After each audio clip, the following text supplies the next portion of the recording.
aujourd'hui, on se retrouve pour un format différent. Ouais. Donc cette fois-ci, c'est la première vidéo où on va un petit peu parler de nous, plus précisément de BB6. BB6. Voilà. Parce que là, ça fait un petit moment qu'on vous a annoncé sur les réseaux, pour ceux qui nous suivent, qu'on attend BB6.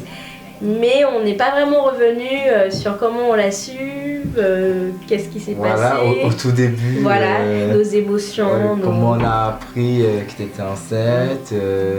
C'est ça, voilà. Donc, tout ça quoi. Voilà, donc c'est parti pour répondre, pour revenir sur les débuts de la grossesse, pour savoir comment on l'a su, nos ressentis. Et puis à la fin, on répondra à quelques questions qu'on a eues, qu'on a posées sur notre compte Instagram. Donc du coup, c'est parti. C'est parti.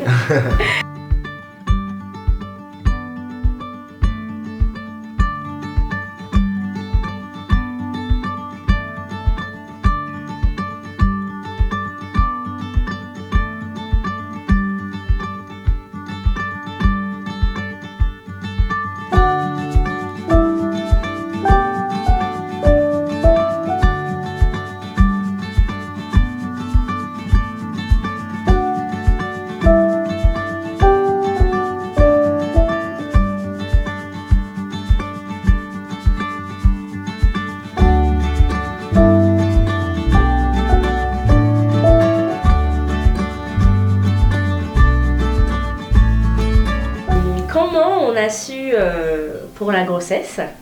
La première fois. La première fois. Ouais. Alors c'est très étrange parce qu'en fait, faut savoir que j'avais déjà des nausées. Ça m'arrivait d'avoir des nausées, même sans être enceinte. C'était vraiment au niveau de l'estomac, etc. Donc j'avais parfois des nausées, mais j'étais pas très inquiète. J'avais même fait quelques tests au cas où. C'était négatif. Il faut savoir qu'après la naissance de Nana, j'ai eu mon retour de couche quelques mois après. Et pendant 2 mois, je suis restée sans rien du tout. Et un retour de couche où on se posait des questions. Voilà, justement. c'est ça. Parce que généralement, ça prend du temps. Après, exact, chaque femme est différente, chaque corps aussi. Mais c'est vrai que généralement, mon retour de couche prend énormément plus de temps. Tout à fait. Et là, c'est revenu assez vite quand même. Et après, je suis restée sans rien. Voilà, je suis restée sans rien du tout. C'était très bizarre. Et du coup, après, comme il y avait des tests négatifs, voilà, je continuais la pilule, j'avais pas de soucis particuliers. Et puis, on est parti en vacances aussi. Cet été, voilà. On est parti, on a eu Tesla, notre petite femelle. Et en fait, c'est un jour où j'ai fait un rêve étrange, que j'avais déjà fait pour Ambre et Anna Rose, nos 2 dernières. C'est-à-dire que dans le rêve, je n'arrivais pas à cracher. Et cracher, parce qu'en fait, c'est l'hypersalivation qui commençait à arriver. Et du coup, je me suis dit, non, faut que je dise à Jean-Louis de prendre un test. Donc le lendemain, je lui ai dit... Ouais, le lendemain, elle me dit... va prendre un test. Oui, pour moi, un test, Voilà. c'est tout bizarre. Et au tout début, je me posais déjà des questions quand on était en vacances. Parce que mademoiselle, elle aime bien prendre son petit lait le matin, ses céréales, très laid, son petit déjeuner, voilà. Je suis très laid. Et ça m'est passé dans la tête. Et puis après, c'est reparti. Ouais. Et puis quand elle m'a dit de prendre le test, j'ai dit bon, je prends le test, comme ça, no stress, sans stress et tout va bien. Voilà, c'est ça. Et du coup, elle allait faire le test, et moi j'étais à table. Non, mais c'est même pas ça, c'est qu'au début, il est parti faire les courses. Ouais, voilà, il a oublié de prendre le test. Tu as oublié de prendre le test. Et je lui ai dit non, non, tu vas me prendre le test. Parce que là, non, j'ai besoin d'être fixée. Je sens que c'est bizarre. Et il est revenu et il restait un seul, là où il était, en tout cas. Et j'avais pas encore mangé mon petit déjeuner. C'est ça.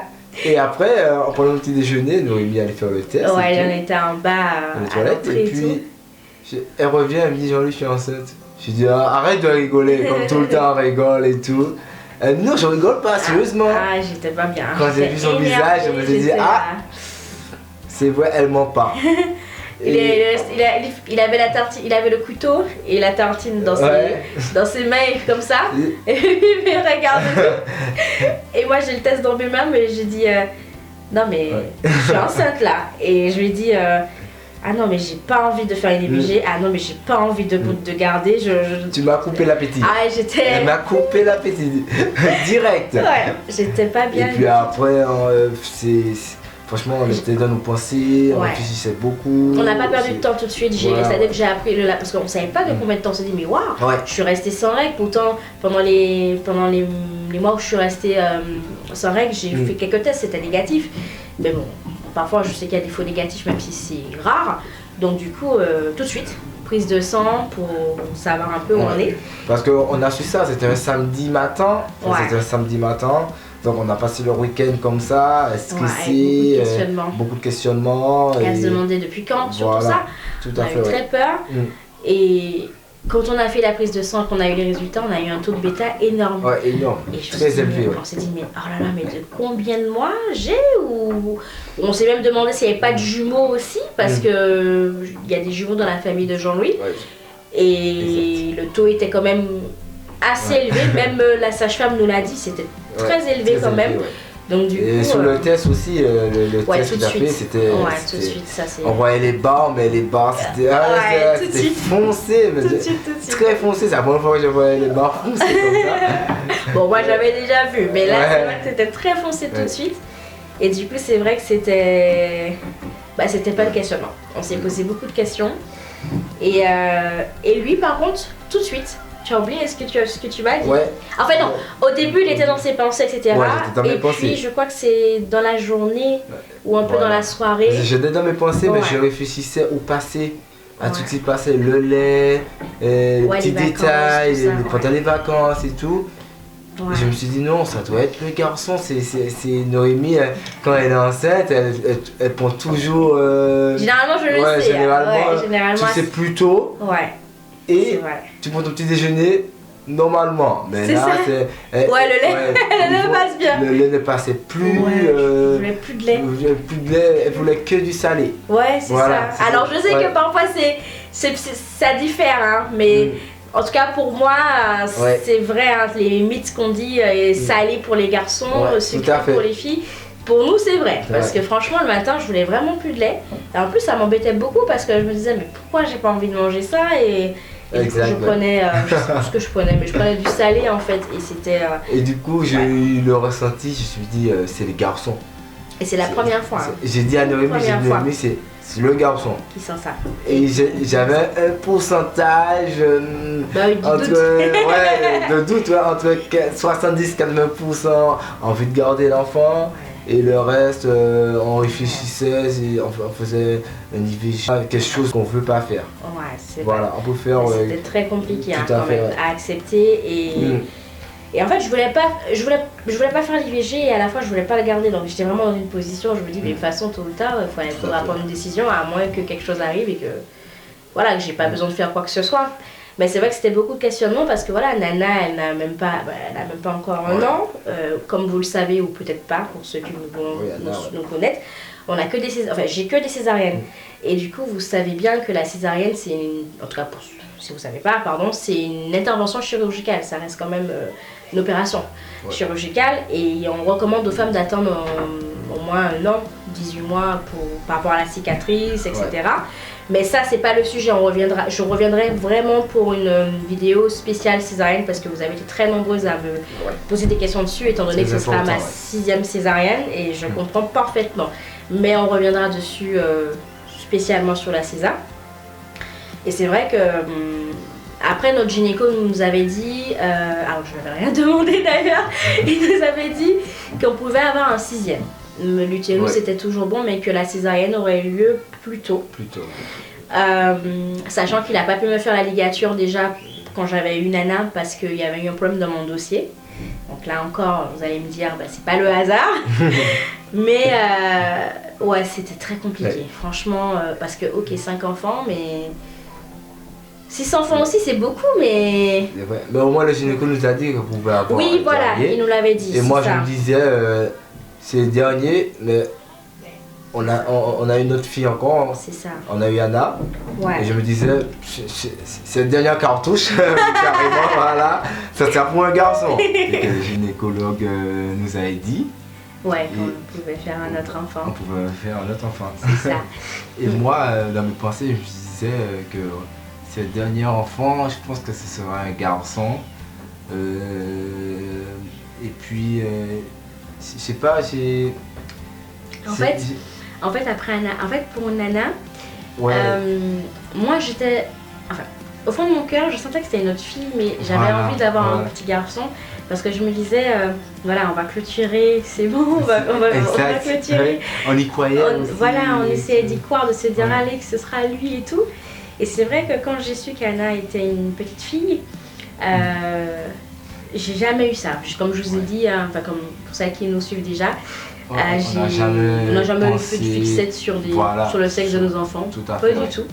En plus, monsieur papa, lui, il voulait déjà des filles depuis notre rencontre. Il m'avait déjà dit qu'il voulait des filles. Le premier jour, ouais. C'est ça. Donc on n'était pas dessus, mais c'est vrai que moi, j'avais vraiment envie, je commençais à ressentir cette envie d'avoir un petit garçon, de connaître une relation mère-fils. Et je savais que ma situation était compliquée et puis que qu'il fallait, au bout d'un moment, il faut arrêter. Donc du coup, j'y croyais. Et en fait, pour Nana, j'ai pleuré. Après, j'ai pleuré et je ne savais pas pourquoi, je ne comprenais pas pourquoi. Et j'ai dit à mon mari, il m'a vu pleurer. Et en fait, c'est quand tu m'as vu pleurer. Ouais, ça m'a fait quelque chose, ça m'a touché. Je me suis dit, à ce moment-là, je me suis dit, il faut que je donne à Noémie un petit garçon. Et je savais qu'on avait dit un cartouche, donc je me suis dit que voilà, ça serait un garçon. Et en plus, mais je savais pas quand, parce que je disais, on va attendre. Ouais, on se disait au pire des cas, on allait essayer de faire, vous savez, les alimentations pour y aller, parce que pour avoir parfois un garçon ou une fille, il y a des alimentations bien précises, etc. Donc on se disait, bon, au pire, on va faire un régime spécial garçon et tout, mais pas pour tout de suite. Voilà, c'était pas de suite, on avait déjà la petite dernière là. Et puis, mine de rien, je commençais un petit peu à m'habituer à avoir 5 filles. Je commençais à dire à Jean-Louis, tu sais, finalement. Nos filles vont nous. Ouais, je veux pas. Comme on nous dit souvent. Bon, après, comme je dis, c'est pas la même chose parce que c'est lui et moi. C'est pas nos enfants, si elles ont des enfants plus tard. Forcément, ce sera nos petits-enfants. Mais c'est pas papa et maman. Voilà. Mais je commençais un petit peu à m'habituer. On allait avoir notre garçon. Oui, il était sûr, il était persuadé. Mais je commençais à me dire, non, je pense que c'est bon. Elle y croyait pas. Ouais, j'y croyais pas. Donc c'est vrai que quand il y a eu tout ça, on s'est dit c'est trop bizarre. Déjà en plus moi je n'aime pas tout ce qui est contraception et tout. Au niveau de la pilule, je n'aime pas ça. J'avais fait l'effort parce que c'était important de faire attention, mais je n'aime pas ça. Après chacun ses choix, mais voilà, je n'aimais pas. Puis il fallait pas sentir pour le stérilet. Enfin bref, c'était vraiment beaucoup de choses bizarres, étranges en fait, comme si ça devait se faire en fait. Et c'est vrai que quand on a su que c'était un garçon, en fait j'ai joué de la Ginder. J'ai pas réalisé. En fait, je crois que j'ai pas réalisé tout de suite. Voilà. Parce que en fait, je réalisais sans réaliser dans le sens que lui, il savait. Ouais, et je ressentais quelque chose en moi. Voilà. Que je pense qu'inconsciemment, je me préparais déjà à me dire, il a raison, donc c'est un garçon. C'est la première fois que je ressentais ça. C'est la première fois que je ressentais que c'était un garçon. Après j'avais un petit peu de doute. On connaissait un peu le doute. Et puis nos chances c'était quand même minimes, parce qu'après 5 filles... J'arrivais pas à y croire ce jour. Ce jour aussi émouvant. En plus les petites filles, d'ailleurs vous nous avez demandé... Avec les filles, les petites filles. Les filles, les filles. Elles ont posé la question. Vous nous avez demandé si comment elles ont réagi ou si elles voulaient un petit frère, une petite soeur. Eh bien, nos grandes, elles voulaient un petit frère. Tout de suite. Tout de suite, elles voulaient un petit frère. Après, elles disaient, si c'est une petite soeur, qu'elles allaient accepter. Mais elles voulaient vraiment un petit frère. Et on leur a dit, priez, demandez au petit Jésus et tout. C'est ce qu'elles ont fait, d'ailleurs, elles l'ont dit. Et c'est vrai que c'était beaucoup d'émotions pour tout le monde. Tout le monde, elles étaient impatientes de savoir. Et comme nous dit certains professionnels, il a attendu comme le Messie. Mais c'est une sacrée nouvelle. Sacrée nouvelle. En plus, elles ont déjà hâte Ouais, franchement. de voir leur petit frère. C'est ça. Et ça sera bientôt. Voilà, Ouais. dans quelques mois, on a hâte. On a Voilà. hâte. Mais c'était vraiment une belle découverte. Puis depuis, comme vous voyez pour ceux qui me suivent, c'est vrai que c'est compliqué, il y a des hauts, il y a des bas. Forcément, parce que c'est une grossesse à risque qui est compliquée, donc il y a beaucoup de suivi. Il y a beaucoup de suivi, il y a beaucoup, faut faire attention aux contractions, à tout ça. Voilà, à mes efforts à aussi. mes efforts, ouais, à mes efforts. Donc, et moi, je suis au petit soin avec elle. Beaucoup. Même J'ai de la trop, chance. même. Trop petit soin avec toi. Hein. J'ai de la chance, c'est vrai. Ouais. J'ai beaucoup de chance de ce côté-là. On est bien chouchoutés. Et puis voilà. Hein. Mais de toute façon, après, là, on va pas parler de la césarienne parce que, en fait, j'ai eu des questions après sur la césar. Mais comme c'est très complexe et puis il y a beaucoup de détails, il y a beaucoup d'informations, on reviendra en fait sur notre vidéo et peut-être même avec une spéciale invitée pour parler de la césarienne. Par contre, on va répondre à quelques questions quand même. Parce que on vous a demandé et donc du coup ce serait peut-être bien. Ouais, après ça fait plaisir d'avoir des questions. C'est ça. Ouais. C'est ça. Alors on m'a demandé, mais je crois en plus au début, dans la première partie, j'ai parlé de ça. Est-ce que c'est vraiment plutôt salé ou sucré? Eh bien, moi de mon côté, je peux vous dire que c'est très salé. Ouais, elle est très salé. Elle est très salée. Je suis surprise parce que moi de base je suis très sucrée. Ouais. Très sucrée. Je suis très sucrée. Et c'est vrai que là je mange plus de choses salées, de chips, de viande, de trucs, voilà, des petites choses comme ça. Et quand je mange du chocolat ou quelque chose comme ça, je suis contente, mais j'éprouve pas le même plaisir qu'avant. Donc là, pour lui, c'est très salé. Ouais. C'est très salé. Ensuite, on m'avait demandé comment les filles ont réagi en apprenant le sexe du bébé. Mais comme on vous a dit il n'y a pas longtemps, elles étaient hyper contentes. Alors, hyper contente. Hyper contentes. Ça a été la fête à la maison. La fête à la maison, on a parlé des prénoms. Tout à fait. Elles sont allées dormir avec les étoiles dans les yeux. Ouais, franchement, c'est incroyable. Et ensuite, on nous a... après, il y a eu des questions qui sont en rapport avec la césarienne. Je reviendrai dessus parce que franchement, sinon ça va être un peu trop mélangé. Et du coup, là où je vais profiter de répondre à une petite question quand même, c'est par rapport au fait c'est par rapport au fait, est-ce que ce n'est pas risqué en fait d'avoir une 6e césarienne? Je vais profiter pour répondre quand même. En fait, chaque femme est différente et tout dépend de l'utérus. Donc il y a des femmes qui pourront avoir que 2 césars. Et après plus rien. Et il y en a des femmes qui pourront avoir plus de 4 césariennes. Mais après, que ce soit un accouchement par voie basse ou par voie haute, plus les femmes ont des enfants et plus les risques sont grands, prématurité, etc. Donc en l'occurrence, pour moi, c'était par rapport à mon utérus. Mais mon utérus était prêt à accueillir encore un autre enfant. Mais après, c'est vrai que j'ai la cicatrice fine et les risques, c'était le placenta accreta, etc., praevia. Et Dieu merci, on est loin de tout ça. Ouais, Dieu voilà. merci. Donc en fait, on ne peut pas répondre tout de suite en se disant oui, toi tu pourras avoir tel. Ça dépend de la situation, ça dépend de chaque femme en fait. Mais on reviendra dessus. Évidemment. Dans notre épisode spécial césarienne. Voilà. Et puis, en fait, c'est ça. J'ai eu beaucoup de questions sur le sexe du bébé pour les enfants. Plutôt sucré, plutôt salé. Moi, je suis salé en général. Ouais. Salé, Ah oui. A-t-on voulu une famille nombreuse au don de l'Éternel que nous avons accepté? Vous êtes beau. Merci. Merci.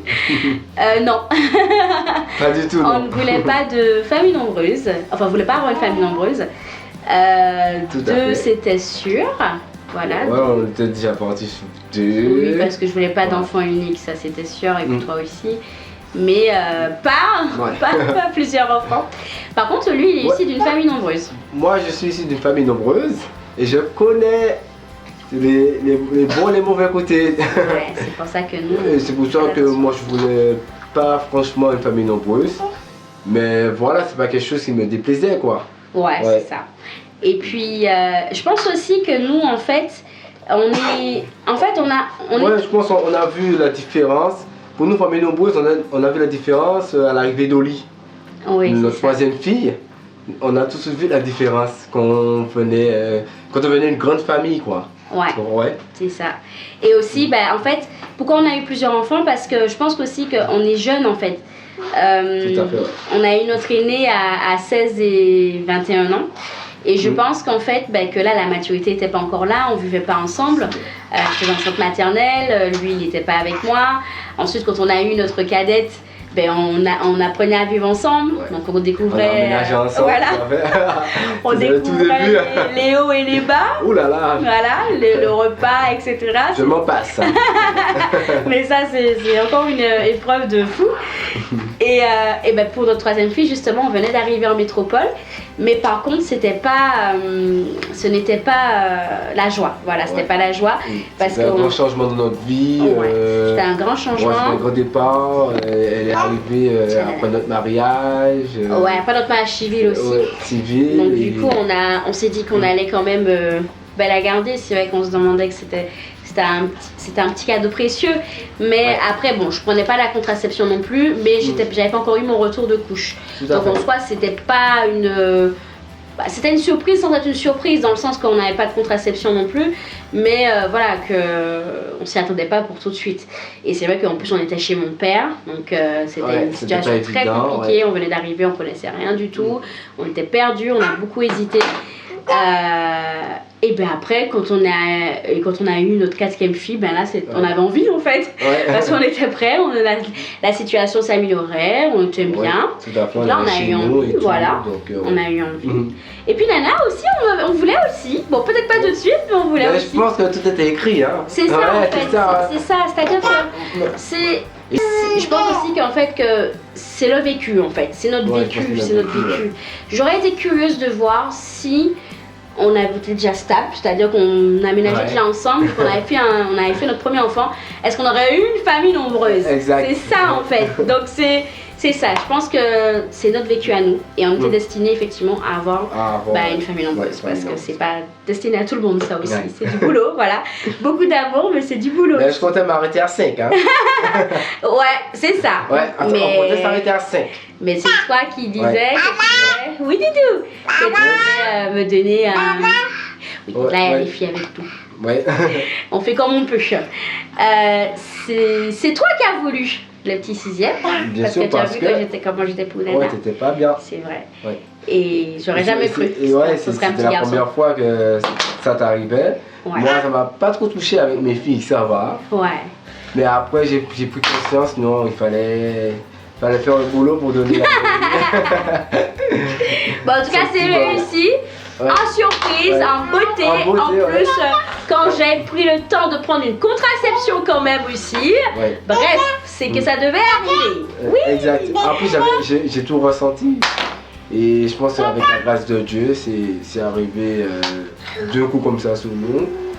Et puis voilà, on a gardé l'enfant. Parce que j'ai ressenti tout ça aussi, tu comprends, Demi? Oui, puis la façon dont c'est arrivé aussi. C'est la façon dont c'est arrivé. Il y avait tous les signes. J'avais la contraception. Non, Nana. J'avais la contraception, je suis restée sans règles, on n'a rien compris du tout, puis on a découvert ça comme ça d'un coup, c'est pas rien en fait. C'était le cadeau du ciel. Voilà, c'est ça, mais ce sera notre dernier. Ce sera notre dernier parce que voilà, ma santé quand même est en jeu, puis nous on a envie d'arrêter. On a d'autres projets aussi, de profiter avec nos enfants, de voyager, etc. Et franchement, cette grossesse, je pense, à mon avis, cette grossesse, c'est une grossesse à risque. Et cette grossesse me donne plus de boulot qu'autre chose. En général, ça va. Mais cette grossesse, je ne vais pas vous mentir, il y a du boulot. En plus avec les enfants et Noémie qui est souvent fatiguée. Donc c'est très compliqué. C'est très très très compliqué. Et moi je me sens parfois impuissante de ne pas pouvoir aider mon mari. Et c'est pour ça que c'est un travail d'équipe aussi. Et c'est pour ça qu'on dit aussi de faire attention aux partenaires qu'on choisit. Parce que c'est important aussi. C'est un travail d'équipe, que ce soit la famille, que ce soit le conjoint. Et c'est pour ça qu'on respecte beaucoup les mamans elles-mêmes aussi qui sont seules, qui se retrouvent seules à devoir gérer leurs enfants et tout. Parce que c'est pas évident.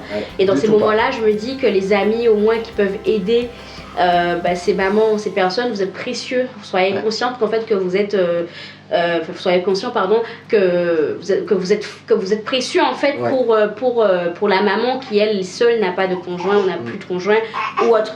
Donc du coup, il y a beaucoup de comment dire, il y a beaucoup d'aléas voilà, dans la vie. On ne peut pas tout avoir les mêmes situations, mais c'est important aussi de parler de ce sujet. Et si un jour, par exemple, vous rencontrez quelqu'un, et si on attend des enfants, comment tu seras? Est-ce que tu sais que les grossesses sont complètement différentes? Il y a des grossesses qui sont plus compliquées que d'autres, comment tu te sens prêt? Enfin voilà, c'est important d'employer, je pense, cette discussion dans le futur avec la future personne avec qui on va partager notre vie, quoi. Et après c'est ça aussi, comme on n'a pas grand monde autour de nous. Ouais, c'est ça. Donc ça fait une force aussi, une complicité qu'on a pu mettre en place, on va dire, seul. C'est ça. Et Anna. Voilà, c'est venu naturellement. Et puis maintenant, on fait attention à notre entourage. Ah bah oui, c'est important. C'est très important. Mais sinon, on arrive toujours à s'en sortir de nos propres moyens. Voilà. Ça a toujours été comme ça. Ça a toujours été comme ça. Et maintenant, on est bien, donc forcément, ça soulage de voir comment on a pu se battre. Et qu'on continue aussi à se battre, puisqu'on a d'autres projets, bien évidemment. Mais c'est complètement différent, contrairement à avant, ça c'est sûr. Tout à fait, Donc, du coup, voilà. Et pour les autres questions, après, c'était vraiment des questions qui revenaient au niveau de la César, ce que Nana comprenait à l'arrivée d'un nouveau bébé, mais ça, je crois qu'on a déjà parlé de ça aussi. Puis après, des beaux petits messages. Donc voilà, je crois qu'on a fait le tour. Et puis la prochaine vidéo, on parlera de d'autres choses. Et puis l'arrivée du bébé. Dans une fratrie, quand il y a déjà des enfants, comment préparer. Ça, c'est un vrai sujet. Et on a hâte d'aborder ce sujet parce que nous, on en a vu des étapes. Voilà, on espère que la vidéo vous aura plu en tout cas. C'est un beau moment avec vous. Oui, là on va s'occuper des dernières qui sont malades avec nous. Et puis on vous dit à la prochaine. On vous dit à bientôt. Bisous, et continuez à nous suivre. Il y a d'autres vidéos qui arrivent en tout cas. Bisous, bisous.